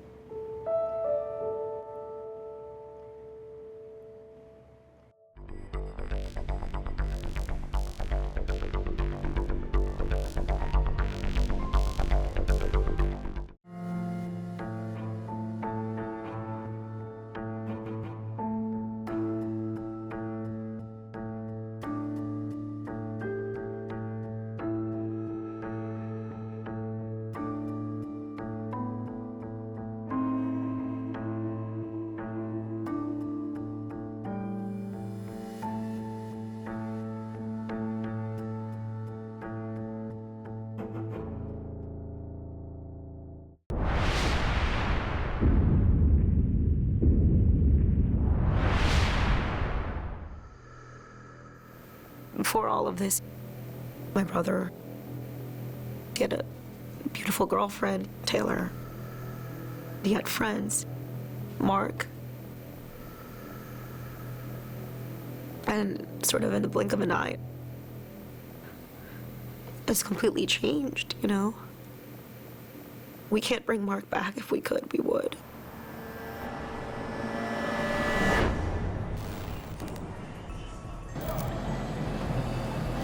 This story is about a very violent, very bloody murder involving 3 promising young people just outside Washington, D.C.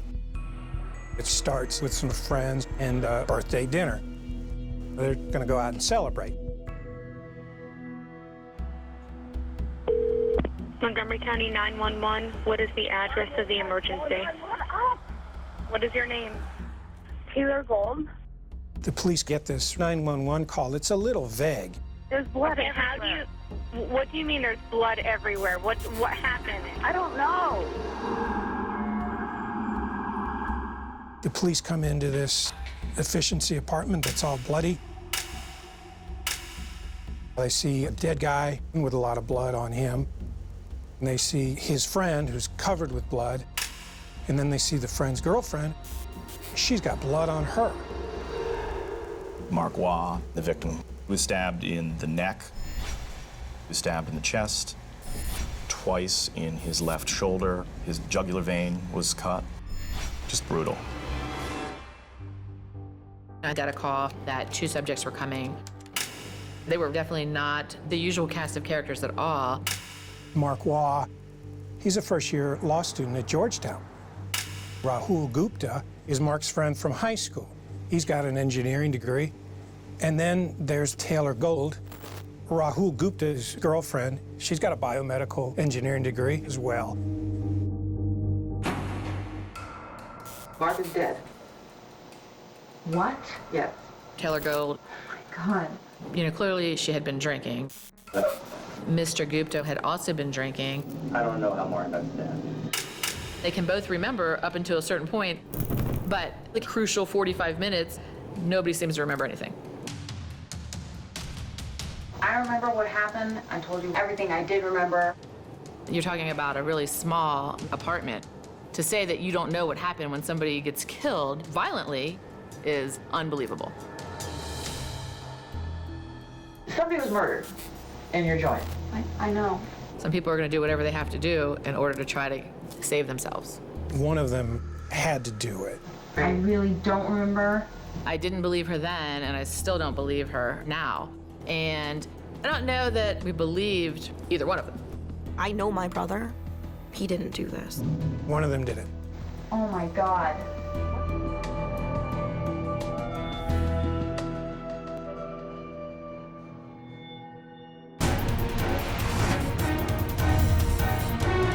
I'm Richard Schlesinger. Tonight on 48 Hours. What happened in apartment 1601?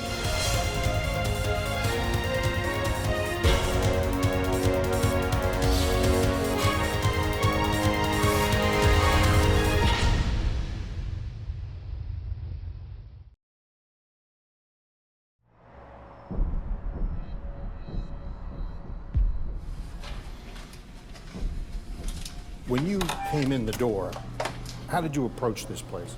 Well, we're stacked up kind of like how we are now, one guy behind me. Officer Dean Skiba was working the night shift in Montgomery County, Maryland, when he got the kind of call young police officers sometimes dream about and sometimes lose sleep over. How bloody was this apartment that day? It's like a horror movie. You can see it is up all over the wall, all over the ground. It was about 2 a.m., October 13th, 2013. 3 successful 20-somethings arrived at this tiny studio apartment near Washington, D.C. 2 of them lived here, a grad student named Rahul Gupta and his girlfriend, Taylor Gold. They'd been bar hopping for Rahul's 24th birthday and came home with a friend, Mark Waugh, who was a promising young law student. But within about an hour, Mark Waugh would be dead, stabbed to death here on the floor. He's here, and I need Emergency right now. When Taylor Gold called the police, she was drunk, at times incoherent. What is happening? I don't know. When Officer Skiba and the other first responders got to the scene, Taylor Gold met them at the door and stayed in the hall with police. He says the first responders had no idea what they were walking into. It was just a mess. Mark was laying right here. Mark Waugh was dead. Gupta was laying right here. Gupta was covered in blood and drunk. He kept rambling and talking in circles. But Skiba says he was startled by what Gupta said next. I do remember him distinctly saying to me, I caught my buddy and my girl cheating. I killed my buddy. As drunk as he was, it was hard to know if Gupta's confession was believable.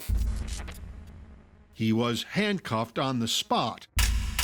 What did you think about the woman? Was she a suspect? Yeah, definitely. Because they also suspected Taylor, police handcuffed her as well. Taylor and Gupta arrived at police headquarters at about 5 a.m., where veteran interrogator Detective Paula Hamill met them. I'm Paula Hamill, I'm a detective with the police department. They were both brought to headquarters as suspects. You can close your eyes. As a mother of 6, Hey, Taylor. Detective Hamill had questioned her share of young people, Taylor, can you hop up for a minute? and she says it was clear in Gupta's and Taylor's answers First name, R. that the haze of alcohol was obscuring the details. They were the only people still alive, and they were of no help. No help. No help. I'm really not sure what happened between when we got there and when the police got there. They told strikingly similar stories about what they remembered, which was I don't know. not much. It's kind of that I don't remember what happened. Hamill suspected they both knew more than they were letting on. That apartment, there's not even like a separate bedroom or anything. Somebody was murdered. I know. I mean, you have to have some explanation. That certainly is something that you would remember for your life. Because he confessed, Rahul was still the prime suspect. But Detective Hamill couldn't possibly have expected what happened when she turned up the heat on Taylor. Listen to how Taylor answers when she's asked if she did it. Did you kill Mark? I don't think so. She doesn't say no. She told police she didn't remember. In his drunken confession at the scene, Gupta said he did it because he caught Taylor cheating on him with Mark. But Taylor says she and Mark did nothing untoward. You do not have any kind of sexual relationship with Mark? No. I can't imagine doing that. But if you find evidence otherwise, I'm not going to deny it. Detective Hamill spent hours going back and forth between Taylor and Rahul and getting very little. As the hours passed, Gupta was sobering up. I found him like that. And starting to back away from his confession. So if you don't remember, then there's the possibility that you did it. There is that possibility, but I know for a fact that I didn't do it. Was he frustrating you? Yes. I can't say what happened. See how it's hard for me to wrap my head around that? Sure. After several hours of interrogation, Gupta was charged with murder, and his parents hired defense attorneys Phil Armstrong and Jennifer Page. The first statement your client makes to the police was a confession. How do you get around that? People who are under stress do crazy, stupid things. He says in this case, Gupta tried to cover for Taylor. The bottom line is this: he's innocent. They agree his drunken confession is not as revealing as his character. Rahul Gupta is a kind, mild-mannered man whose life's intent was to marry Taylor Gold, have a family, and help society. The Guptas arrived in the Washington area from India in 1986 and built a successful printing business. They moved to the affluent suburb of McLean, Virginia. Rahul met Mark Waugh in high school. Waugh was known as a quirky kid who loved to smile and loved a challenge in school and in the great outdoors. Huge personality, always smiling, always joking, huge heart. Before Mark Waugh started Georgetown Law School, he'd been a star debater in high school and college. But Jason Peters met him years before that, in Cub Scouts. I remember sort of a funny, goofy character. A decade of campouts, cookouts, and community service eventually made them both Eagle Scouts. He was a strong leader and someone that you could really look up to. He prided himself on his leadership ability. Mark was just a really nice kid. He was a really good friend for Rahul. Gupta's older sister, Shireen, says her brother was a loyal friend too, because they'd been raised to believe anything worth having was worth working hard to keep. In fact, the Gupta family worked hard for everything, especially education. Rahul was going for his second master's degree. Rahul is a really smart guy. Reporter Dan Morse, covering the murder for the Washington Post, said everything about this crime was interesting, especially the three people who were there that night. There's Mark Waugh. No one can say a bad thing about the guy. You know, why would anyone want to hurt him? And then there's Taylor Gold. He says Taylor showed immense promise, too. She and Gupta had started dating as seniors at George Washington University and moved in together after graduation. Did he ever talk to you about her? I think I asked him one time, like, are you serious? You know, do you think this is going somewhere? And his reply was yes. And you approved? Yeah, I mean, I support him. Taylor helped out with some of Gupta's bills while he paid for his studies. She works at the FDA. Nice government job. The three of them all had these very bright futures ahead of them. And one of them still could have a bright future. But not before police find out what happened in apartment 1601 and who did it. Clearly I interacted with the body because I had blood on me. I just don't know when it happened.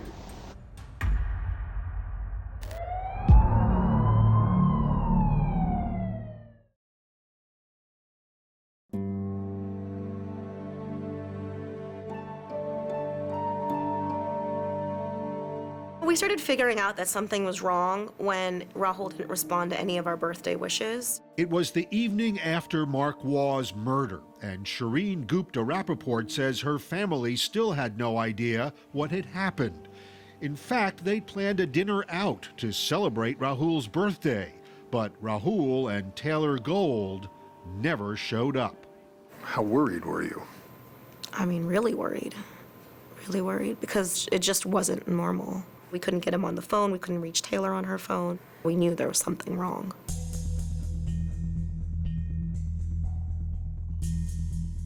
Did you touch him? That part I don't remember. At police headquarters, Paula Hamill spent about 8 hours talking to Gupta and Taylor, but not getting anywhere. The blood on your hands and your feet, do you have any idea where that came from? I assume from Mark. Hamill says Gupta was still trying to talk his way out of his confession. I want to take this time now to say that I did not attack anybody. Gupta says he was zoned out on the couch, drunk and stoned, and only looked up when he heard Taylor screaming.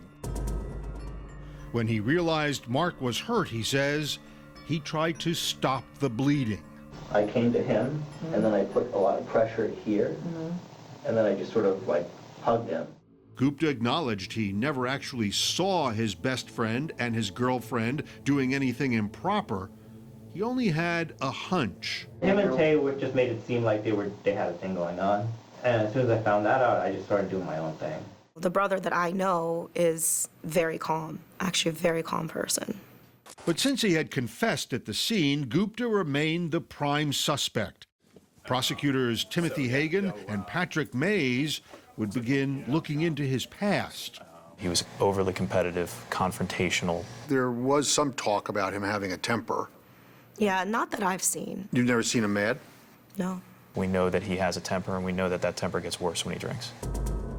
They say it's a wonder Gupta and Taylor remember anything at all. You have the mix of alcohol and drugs. I smoked marijuana before I went out.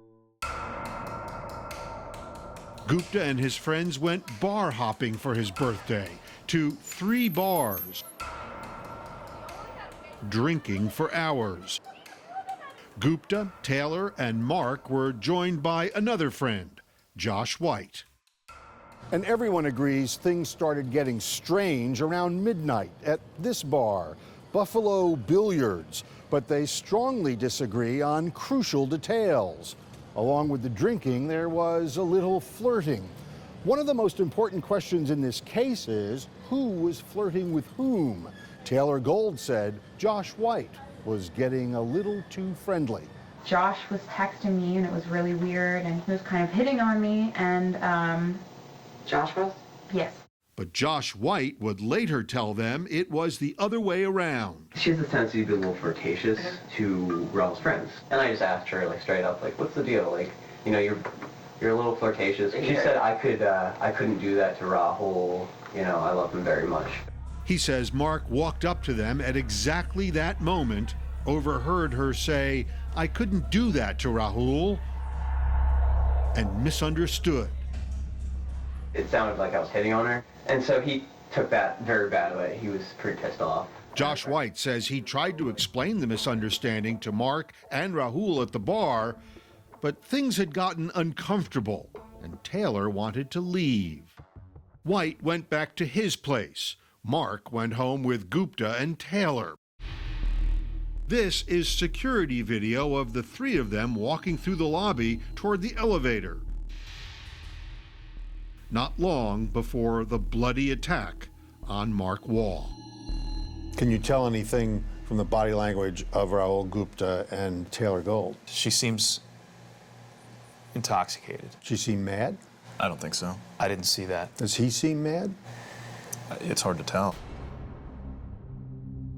To this day, prosecutors still aren't sure how Mark Waugh became the target of this brutal attack.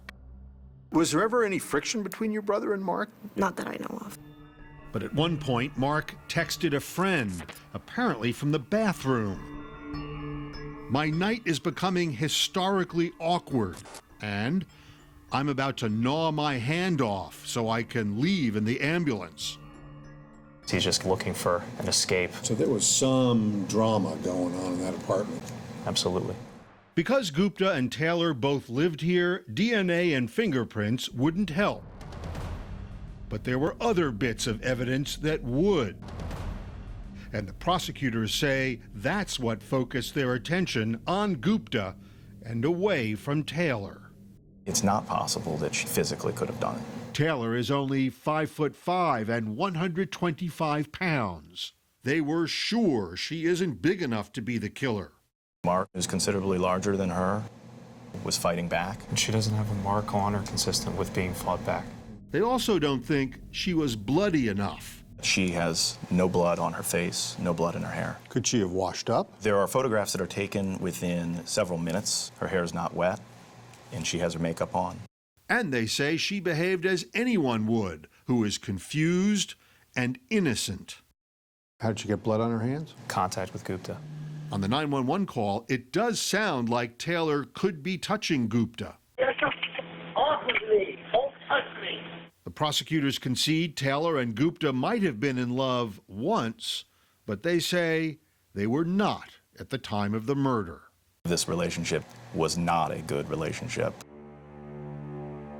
Rahul was just like, I just want to have fun, it's my birthday, and then Taylor was just like, we should just go. By the time police talked to Josh White, they were already thinking that Rahul's birthday binge was an argument waiting to happen. I'm just trying to find out what the happened.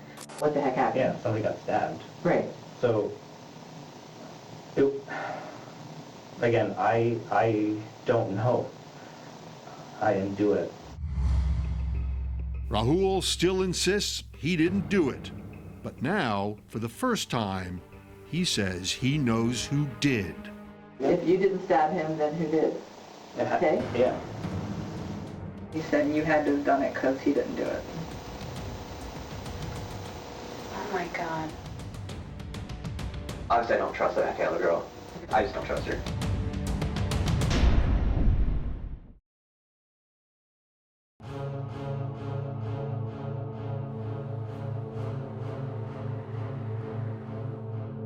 I did not attack Mark. I did not attack anybody. I think he felt like maybe he could talk himself out of whatever trouble he might be in. I didn't stab anyone. Detective Paula Hamill, who spent hours interrogating Rahul Gupta, says when he changed his story, she didn't change her mind.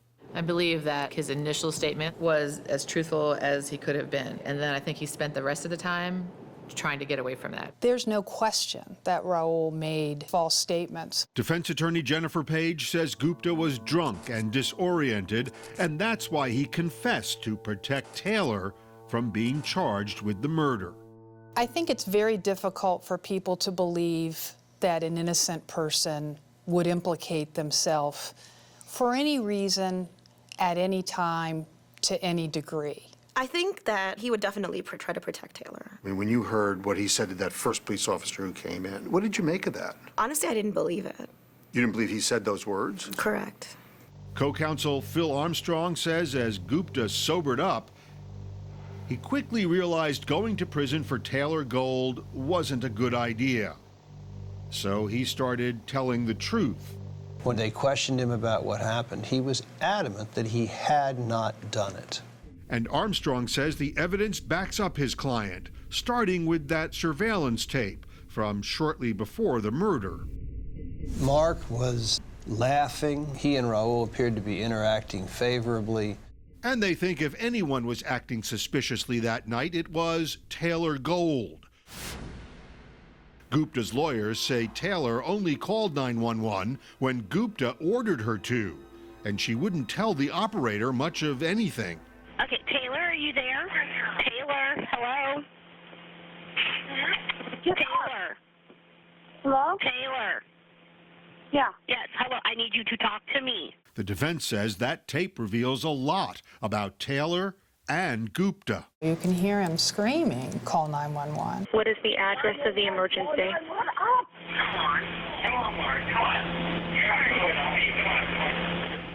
He is bereft, he is sobbing, he is begging.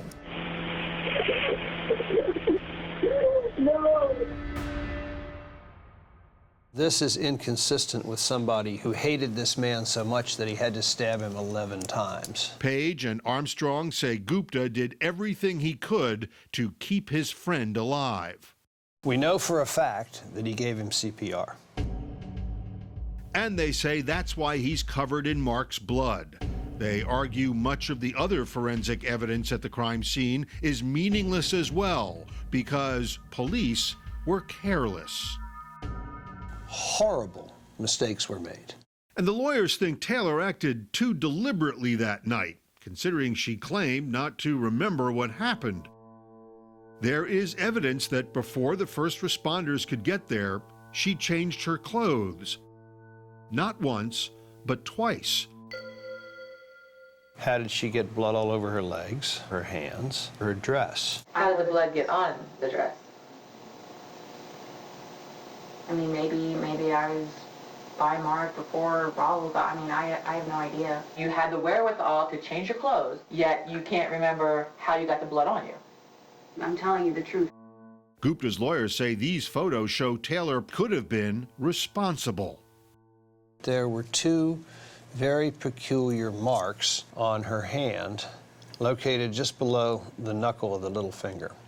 If you stab someone with the knife, with any reasonable degree of force, it's possible that your hand will slide down the knife and it will hit the bottom of the handle. Page and Armstrong say Taylor was strong enough to stab Mark to death despite her size. When we asked the medical examiner who could do this, she said, quote, any healthy adult.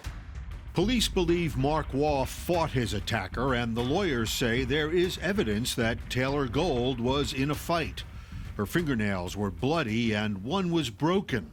One of her contact lenses was stuck to the back of Mark's jeans, and there was something else. Long blonde hair, just like Taylor's, was found on the murder weapon. Found wrapped around the knife, never tested. And it wasn't just on the knife. More long blonde hair was stuck in a blood stain on the wall, and even in Mark Waugh's hand. Clutched in his hand as he lies dead on the floor. The hair was never tested, but it was assumed to belong to Taylor Gold. But the prosecutors say it doesn't matter because she lived there. There were strands of hair of hers throughout the apartment, in every room. There is a mountain of reasonable doubt. Rahul Gupta did not do it. Mark Waugh was stabbed by Rahul Gupta. What she did was most likely nothing. The prosecutors say they became convinced Taylor Gold is innocent, largely because she admitted she could be guilty. I can't myself imagine doing that. Right. So I'm just confused because, like, I'm not trying to put the blame on the wrong person. She's trying to be truthful in describing the fact that she does not have a memory of what happened in that apartment. That gives her credibility in your book. It does. But the defense lawyers believe whatever Taylor and Gupta said to police should not overshadow what they said to each other about 5 hours after they arrived at police headquarters. In an unusual move, their interrogators brought them together and left them alone to see what happened. And that was probably the second time in 10 years that I'd done it. Maybe one of them would say something that would make us go, oh, did you hear that? What happened? Okay, what happened to Mark? This conversation could make the difference between who goes home and who goes on trial for murder. Did you stab Mark or no?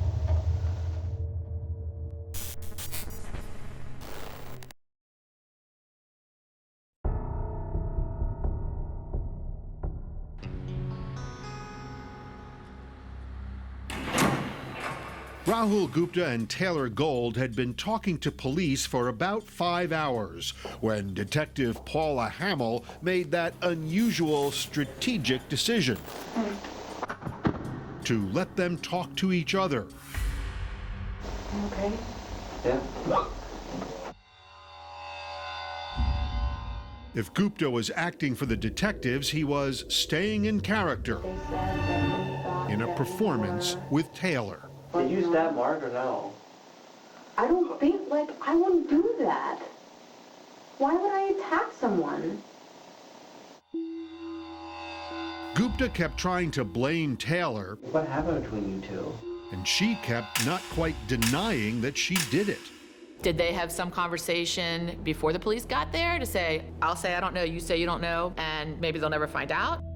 But the conversation between Taylor and Rahul at times sure sounded unscripted.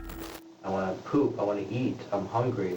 Go out there and tell them that I want my lawyer and I want to get the out of here. Okay. I just need to get the out of here, dude. And after that meeting, Taylor made what sounds like another ambiguous remark to Detective Hamill. You know, if I did it, I don't want him to get hurt in this process. But after more than 5 hours at police headquarters, Taylor was released. And Gupta was soon charged with murdering Mark Waugh. Why did you believe her and not him? I don't know that we believed either one of them. But at the end of that day, there was more evidence to support his being responsible for the murder than her. Is there any chance that Rahul and Taylor did this together? No, I don't believe knowingly that they did this together. A year and a half after Mark Waugh was killed, Dan Morse of the Washington Post was in court to cover Rahul Gupta's murder trial. Cameras weren't allowed. Right away, you're sort of wondering how this defense is going to play out. I want you to have the opportunity to answer this as directly as possible. Did your brother Rahul Gupta kill Mark Waugh? No, he did not. And you're certain of that? I'm 100% certain of that. But Gupta did confess to murder, even though he later changed his mind. So in opening arguments, his lawyers made some bold promises. They promised he would take the stand, and they promised to show not only is he not the murderer, but Taylor Gold is. She isn't on trial, but she will be a witness. And Gupta's lawyers will get to cross-examine Taylor. So while prosecutors Timothy Hagan and Patrick Mays officially prosecute Gupta, they also have to unofficially defend Taylor. Somebody who murders someone in this fashion, you would expect to be covered in blood. One person in that apartment was covered in blood, Rahul Gupta. The defense maintains Gupta got the blood on him when he gave Mark CPR, and they say Taylor had more than enough blood on her to be guilty, including spots inside her dress and on her bra. And Gupta's lawyers want the jury to focus on those blonde hairs on the knife and in Mark's hand. What are the chances that there's going to be hair on the knife, hair in the hands, hair on the wall, and she says she has no involvement in this case? How would Taylor Gold's blonde hair end up in Mark Waugh's hand? Any number of possibilities. We're talking about a dirty apartment. We aren't talking about a clump of hair. We're talking about a strand. Taylor wasn't much help in clearing anything up on the stand. Even in front of a jury, she said she just didn't remember because she'd blacked out from all the drinking. By the time she said it over and over again, it's somewhat credible. If she had done it, the easiest thing in the world for her to do now was to point the finger at him. But she never does that. Except on the stand, she finally says she did not kill Mark. She says she's not capable of it. But from the beginning, there was a sense that if there was a bombshell in this trial, it would come from Rahul Gupta when he took the stand. People were just hanging on this guy's words, and it's a cliche, but you could have heard a pin drop. Gupta was calm and composed. He testified that after arriving home, he'd argued with Taylor about whether she'd been flirting with Josh White at the bar. And he told the jury something he hadn't told police. He said he tripped and hit his head right before Mark was killed. When Rahul Gupta sat back up from falling, this entire event had gone on all around him and that he hadn't noticed it. On cross-examination, Pat Mays confronts Gupta about how such a brutal attack could have happened in such a small space without him noticing. And then Mays launches an attack of his own, offering texts suggesting Taylor and Gupta's relationship was in trouble and that he would never have confessed just to protect her. And then he hits him with these texts about Taylor complaining about their sex life. And he's saying, well, you were willing to spend the rest of your life in prison for this young lady that is complaining to you about your performance in bed? They cherry-picked a half a dozen texts over 2 years, and we gave them back very similar texts that indicated they had a very loving relationship. We know that this was a rocky relationship at best. Thank you, Mark.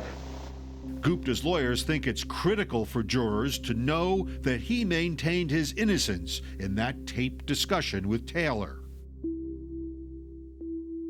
But it won't work because in a potentially crucial decision, I don't know what happened. the judge rules that the jury cannot see it. The guy who's on trial says, I didn't do this to his girlfriend. Did you? And she says, I don't know. And the jury never got to hear it. But the jury did get an earful of another recording. I have a free call from Rahul Gupta. And that one could decide this case. Yeah, can you hear me? Yeah, I can. What happened?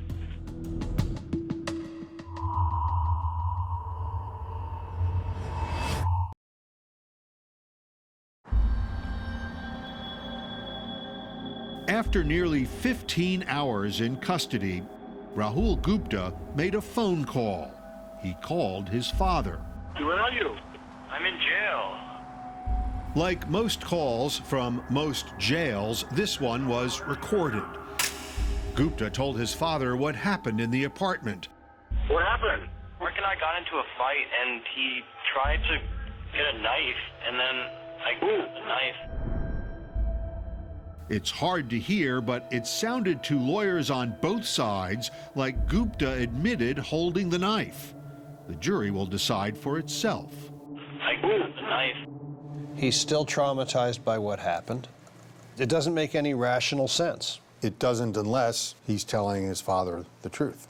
And he might be telling his father the truth if it weren't for the fact that all of the scientific evidence points in the opposite direction.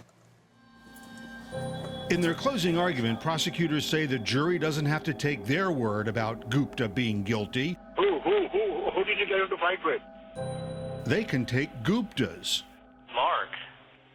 It's the first and the last statements that he makes. And in between there, he tries a number of different lies. The state has made a strong case against Gupta, but Dan Moore says on the witness stand, Gupta made a pretty strong case of his own. I thought he might pull this off. How did he present himself? I thought he did really good. I mean, he was Rahul, he was him. As the jury begins to deliberate, the stakes for the prosecution could not be higher. If Rahul Gupta is not convicted of murdering Mark Waugh, chances are nobody ever will be, because the state has already argued Taylor Gold is not the killer. The jury takes less than a day to decide. A Montgomery County jury today found Rahul Gupta guilty of killing his best friend. The verdict, guilty.